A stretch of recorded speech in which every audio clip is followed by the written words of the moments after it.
네, 안녕하세요. 네, 이제 기초회로 2장부터 설명드리도록 하겠습니다. 자, 제2장은 기초회로고요. 일단 기본적으로 전기의 기본 구성 요소가 뭐가 있는지부터 설명드리도록 하겠습니다. 자, 제일 처음에 나왔다라는 건 가장 중요하다라는 개념이겠죠. 처음에 설명드릴 개념은 전하라는 개념이에요. 자, 전하는 적혀 있지만 모든 전기 현상의 근원이고, 그리고 이제 양전하와 음전하가 있습니다.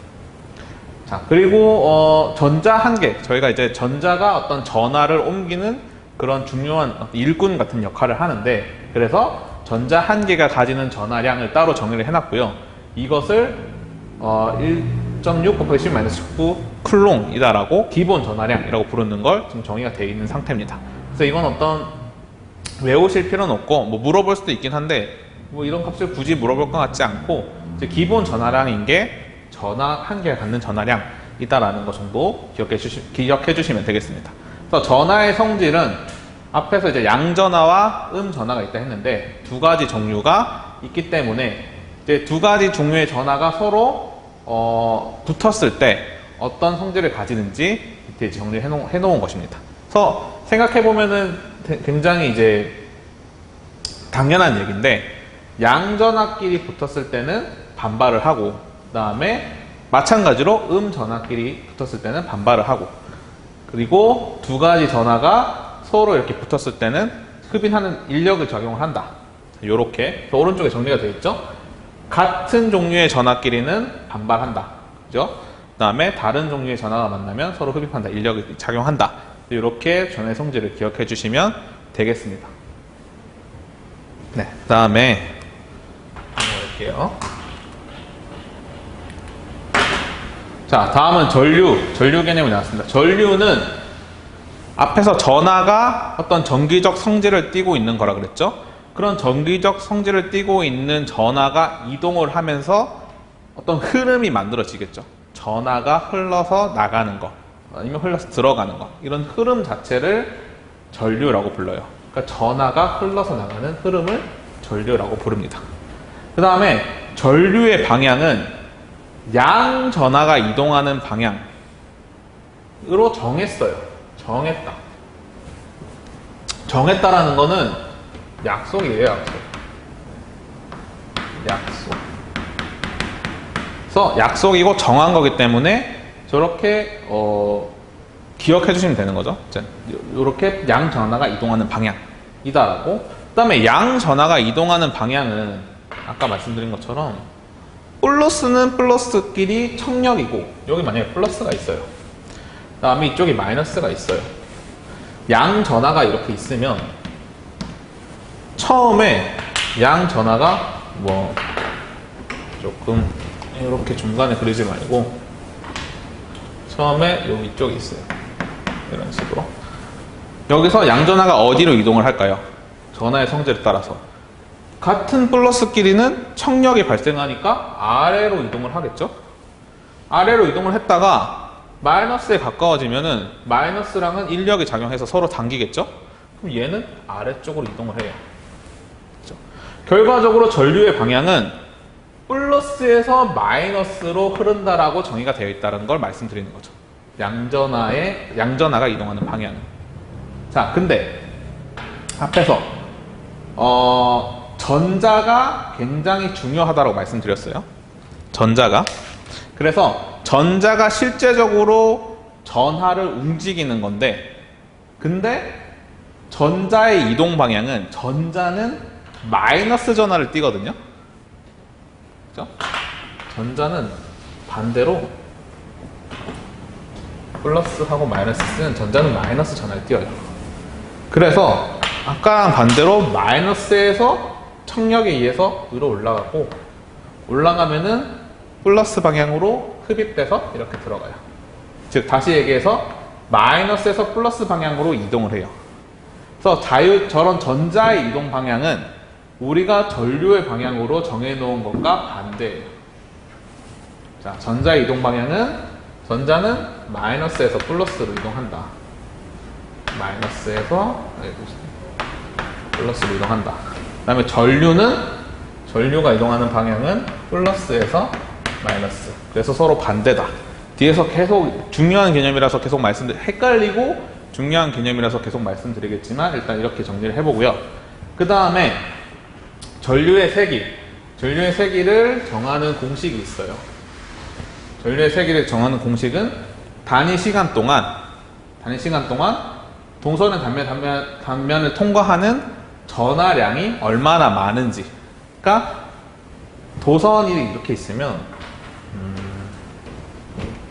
도선이라는 게 있으면 우리가 보통 얘기하는 도선 동그랗잖아요. 동그란 데가 있으면 여기를 따라서 전하라고 하는 게 이동을 해요. 그래서 우리가 양전하가 이동한다고 앞에 정의가 되어 있으니까 양전하가 이렇게 따라서 이동한다고 해볼게요. 그래서 얼마나 많은 양전하가 이동을 하느냐, 특정 1초라는 시간 동안, 특정한 시간 동안. 그래서 그것을 전류의 세기라고 정의가 되어 있고, 식으로 적으면 전류는 시간 동안 얼마나 많은 전하량이 도선을 타고 이동하느냐로 정의가 되어 있어요. 이렇게. 그래서 첫 번째 공식이 나왔죠. 공식이 나왔고, 전류도 또 단위가 있을 거잖아요. 단위가 있는데, 전하량의 단위가 앞에서 얘기했을 때 쿨롱이라고. 자, 다시 쓱 넘어간 건데, 자, 전하량의 단위가 쿨롱이죠. 쿨롱이고, 네. 그 다음에 시간의 단위가 초잖아요. 세컨드. 그래서 쿨롱 나누기 세컨드. 요렇게 정의가 될 수도 있고, 이거 중요하니까 전류를 암페어라는 새로운 단위로 정의를 했어요. 그래서 전류의 단위는 암페어고, 요 전류 계산은 T분의 Q로 한다. 이렇게 계산, 기억을 해주시면 되겠습니다. 자, 다음. 방금 말씀드린 개념인데, 전류와 전자가 전류는 플러스에서 마이너스로 간다며. 근데 전자는 마이너스에서 플러스로 간다며. 그거 왜 달라? 헷갈리거든요? 그래서 그 개념에 대해서 따로 정리를 해봤어요. 그래서 먼저 전자가 뭔지 좀 더 제대로 알아야겠죠? 자, 전자라는 건 원자를 기본적으로 구성하는 구성요소 중 하나예요. 자, 원자는 뭐예요? 원자는 우리 몸을 이루고 있는 것, 아니면 물질을 이루고 있는 것, 모든 것이 원자로 이루어져 있어요. 원자로 이루어져 있고, 그 원자 안에 보시는 것처럼 일반적으로 이런 식으로 원자 핵이 있고, 그 다음에 전자가 있어요. 그래서 이제 전자라는 건 원자를 구성하는 구성 요소 중에 하나인데, 원자 핵은 또 이렇게 양성자, 중성자로 이루어져 있기 때문에 요거는 플러스예요. 왜? 딱 보시면 중성자는 중성이겠죠? 플러스도 아니고 마이너스도 아니고. 근데 양성자는 플러스잖아요. 그래서 원자 핵은 플러스라고 보면 되죠. 그 다음에 전자는 마이너스를 띄면서 얘네 둘은 지금 얘가 플러스고 얘가 마이너스니까 서로 이렇게 당기는 힘이 있겠죠? 그래서 원자 이렇게 주변을 맴돌면서 이렇게 원자를 구성을 하고 있는 거죠. 원자 핵 주변을 맴돌면서.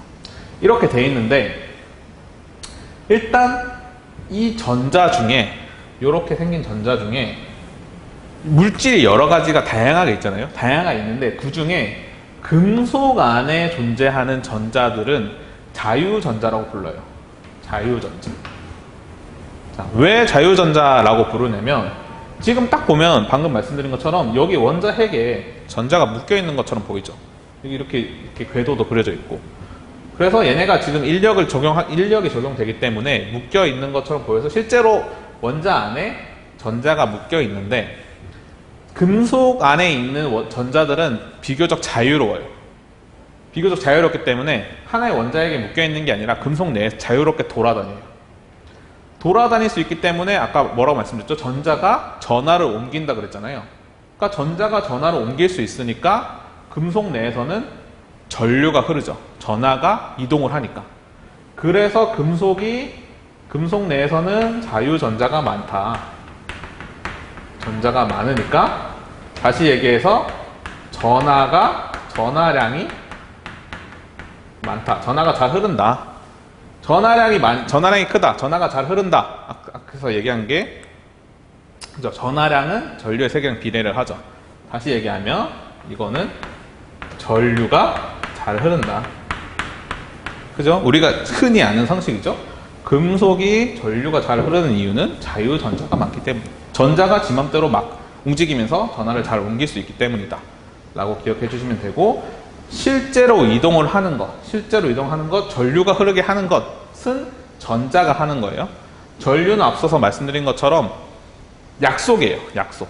그래서 조금 더 자세히 말씀드리면 이게 뭐 엄청 오래된 학문이 아니잖아요. 이 전류라는 게 그러니까 전자라는 게 있는지 몰랐어요. 옛날에는 있는지 모르고 전류가 흐른다는 건 알았어요. 그러니까 뭐 전기라는 게 존재한다는 건 알았는데 그게 뭐 전자 때문에 이게 전류가 흐른다라는 걸 몰랐거든요. 그래서 그 전에 전류라는 게 플러스에서 마이너스로 가는 걸로 정의를 하자 이렇게 약속을 한 거예요. 과학자들끼리. 근데 나중에 알고 보니까 전자라는 게 있는데 실제로 전자가 이동하면서 전류가 흐르게 되는 거였다는 거죠. 결과적으로. 근데 이미 전류는 플러스에서 마이너스로 흐르는 거다라고 약속을 뭐 100년간, 200년간 해왔는데 이게 발견됐다고 갑자기 바꿀 수는 없잖아요. 그래서 그냥 전류는 그대로 두고 개념적으로 전자가 전하로 옮기는 거다라는 건 따로 이제 규명을 해서 그렇게 알고 있는 거죠, 우리가 지금. 이렇게 일단 설명드리고 이제 뒤에서 또 나오죠. 또 나와서 전류의 방향과 전자 이동이 다른 이유. 자, 방금 말씀드린 것처럼 전류의 방향은 플러스 양전하가 이동하는 방향으로 정했고 그래서 전지의 플러스 극에서 마이너스 극으로 향한다. 플러스에서 마이너스 극으로 향하는 걸로 약속을 했어요. 전자의 이동은 실제로 전하를 옮기는 그런 전자의 이동은 마이너스에서 플러스로 들어가죠. 왜? 플러스가 마이너스 전하를 땡기니까. 그래서 전자의 이동은 마이너스 극에서 도선을 따라서 플러스로 이동을 해요. 그래서 계속 말씀드리는 얘기지만 그래서 전류의 방향과 전자의 이동 방향은 반대예요. 반대고 반대지만 실제적으로 전류가 흐르는 이유는 뭐다? 전자가 일을 하기 때문이다. 전자가 이동을 하면서 전하를 옮겨주기 때문에 전류라는 게 흐르는 거다 라고 생각해 주시면 돼요. 자, 전자가 전하를 띠기 때문에 그런 거예요. 결과적으로 보면 전자가 양전하였으면 헷갈릴 것도 없는데 전자가 전하를 띠기 때문에 지금 이제 전류의 방향과 전자 이동 방향이 반대가 되는 거죠. 그래서 실제로 도선에서 보면 여기 보면은 여기가 플러스죠. 여기가 마이너스죠. 그래서 전류는 플러스에서 마이너스로 이렇게 흘러 들어간다. 우리가 알고 있는 것처럼 그렇게 되고 그 다음에 전자는 마이너스에서 플러스로 이렇게 이동을 하겠죠. 그죠? 여기가 마이너스고 여기가 플러스니까 여기 마이너스. 그래서 전자 이동 방향과 전류 방향 반대다. 같은 얘기를 중요하니까 여러 번 반복해서 말씀드리고 있어요. 그죠? 왜 그렇다고요? 전류 방향은 약속한 거고 플러스에서 마이너스로 간다고 약속한 거고 전자의 이동은 나중에 전자라는 걸 알고 보니까 얘가 전하를 띠고 있어서 마이너스에서 플러스로 가더라. 그래서 방향이 반대다. 전류와 전자의 이동은. 헷갈리시면 안 되겠고 방향은 반대지만 어쨌든 전류는 전자에 의해서 흐르는 거예요. 조금 헷갈리는 개념인데 그게 명확한 어떤 정의이기 때문에 좀 구분을 해서 생각을 해주시면 되겠습니다. 자, 그 다음에 전압이라는 개념이 나왔어요. 전압은 뭐냐면 전기적인 높이의 차이라고 했어요. 전기적인 높이의 차이. 높이지만 이게 전기적인 높이, 전기적인 위치의 차이라 그래서 전위차라고도 불러요. 자, 물의 흐름과 전류의 흐름을 보통 비교를 많이 하는데 자, 물부터 볼게요. 물이 높은 데서 낮은 데로 떨어지죠. 이렇게 떨어져요. 그래서 이것은 마치 전류가 플러스에서 마이너스로 떨어지는 것과 똑같아요. 떨어지고 나면은 다시 높은 곳으로 올려줘야 물이 다시 떨어질 수 있겠죠. 그래서 물레방아가 돌아가는 거는 이제 이게 보통 얘기하는 저희가 전구인데 어쨌든 뭔가 일을 할 수 있게 물이 내려가면서 물을 다시 높은 곳으로 올려주는 역할이 있어야 되죠. 낮은 곳에서 높은 곳으로 올려주는 이 펌프의 역할이 필요하다는 거죠. 그게 여기서 얘기하는 전지가 돼요. 전지가 보면은 이제 전구에 전류가 이렇게 흘러서 전구에 불을 켜주기 위해서는 여기가 플러스 그죠? 여기가 마이너스가 되도록 유지를 시켜줘야 되는 게 필요하거든요. 그렇게 유지를 시켜주게 만드는 게 전지가 되고, 그때 플러스 마이너스라고 얘기하는 이 전기적 위치 에너지, 그러니까 전기적 위치 차이, 위치 에너지가 아니라 위치 차이. 그래서 물리적인 위치, 여기서 보면 물리적으로 여기가 낮다, 여기가 높다 라고 얘기하는 거랑 똑같이 전기적으로 마이너스는 낮다, 그다음 플러스는 높다 라고 하는 이 전기적인 위치 에너지의 차이를 전압이라고 부릅니다. 전압이라고 부르고, 이 전압을 만들어주는 걸 뭐 전지, 전지고 보통 일반적으로 사용되는 것, 혹은 뭐 전원, 그 다음에 기전력, 나중 되면 이런 말 많이 쓸 거예요. 그래서 전원이 이런 전압 차이를 전위 차이를 만들어준다, 전압을 만들어준다. 전압은 전기적인 위치 에너지 차이다. 즉 플러스하고 마이너스, 요 두 개의 차이를 전압이라고 부른다. 그리고 전압 차이가 있어야 물이 흘러서 내려가는 것처럼 전류가 흘러서 전구를 켜준다, 혹은 회로를 동작시킨다 라고 생각하시면 되겠습니다. 그래서 책을 읽어보면은 마찬가지로 전하의 흐름이 일어나기 위해서는, 전하가 흘러서 어떤 전기적인 일을 하기 위해서는 전기적인 높이 차이가 있어야 되고, 그 전기적인 높이 차이를 전압이라고 얘기한다 라고 보시면 되겠습니다. 네, 그 다음에 밑에 보면은 전압의 단위가 나와 있어요. 전압의 단위는 볼트이고, 밑에 이제 정의가 되었는데, 정의가 어떻게 되어 있냐면 1쿨롱의 전하, 1쿨롱의 전하를 이동을 시키기 위해서, 전하가 이동한다라는 건, 이동은 다시 얘기하면 전류죠. 전류. 즉 1쿨롱의 전하를 이동시켜서 전류를 흐르게 하기 위해서는 어느 정도의 전기 에너지가 어디서 공급돼요? 전원에서, 전지에서 공급되어야 하는지를 정의를 해놓은 게 1볼트예요. 그래서 이거는 뭐 비고를 알아두시면 되고, 중요한 건 전압의 단위는 볼트다 라는 걸 기억해 주시면 되겠습니다. 네, 다음. 자, 여기 조금 더 자세히 설명이 되어 있네요. 한번 읽어볼게요. 자, 전기적 위치 에너지란 아까 말씀드린 것처럼 전기적 위치 에너지, 위치가 달라졌을 때, 우리가 예를 들어서 높은 건물에 올라가면 위치 에너지가 높아졌다 얘기하거든요. 왜냐면은 우리가 올라와 있는 그 자체만 하더라도 밖에 나가면 떨어지잖아요. 그죠? 왜냐면 이제 중력이라는 게 작용하기 때문에. 그래서 올라와 있는 것 자체만 하더라도 위치 에너지가 높다라고 얘기하는데, 마찬가지로 전압에서도, 전압 그다음에 뭐 플러스 마이너스 개념에서도 플러스 된 쪽이 전기적 위치 에너지가 높다라고 얘기를 해요. 그리고 마이너스가 낮다라고 얘기하고, 그 사이 두 개 차이를 전압이라고 얘기한다고 설명을 드렸어요. 자, 읽어보면 전압이란 도체 안에서 전하의 흐름을 지속시키려면, 즉 전류를 계속 흐르게 하려면 전하가 플러스에서 마이너스로 계속 이동할 수 있도록 플러스 마이너스라는 값을 잡아주는 어떤 역할이 필요하다. 그리고 그걸 역할을 하는 게 전원이고, 그 값 자체의 차이가 전압이다 하고, 그래서 그 값 자체 차이, 전기적 위치 에너지 차이를 전압이다 라고 얘기를 하고 있어요.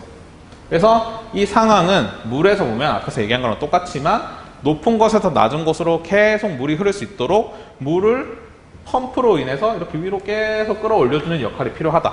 그리고 끌어올려주는 것 자체가 이런 전압이라는 걸 만들어주는 거다 라고 비유를 해놓은 거죠. 그래서 여기 보면은 뭐 수압은 뭐 전압이다 이렇게 돼 있는데, 그냥 이제 높이 차이, 여기서 얘기하는 요 높이 차이, 그죠? 여기랑 높이 차이가 나죠? 이 높이 차이를 계속해서 유지를 시켜주는 게 이제 전압을 유지시켜주는 거랑 똑같은 거죠. 그래서 이 펌프가 하는 역할은 전압을 유지시켜주는 전지가 하는 역할, 그리고 전원이 하는 역할과 똑같다 라고 생각해 주시면 됩니다.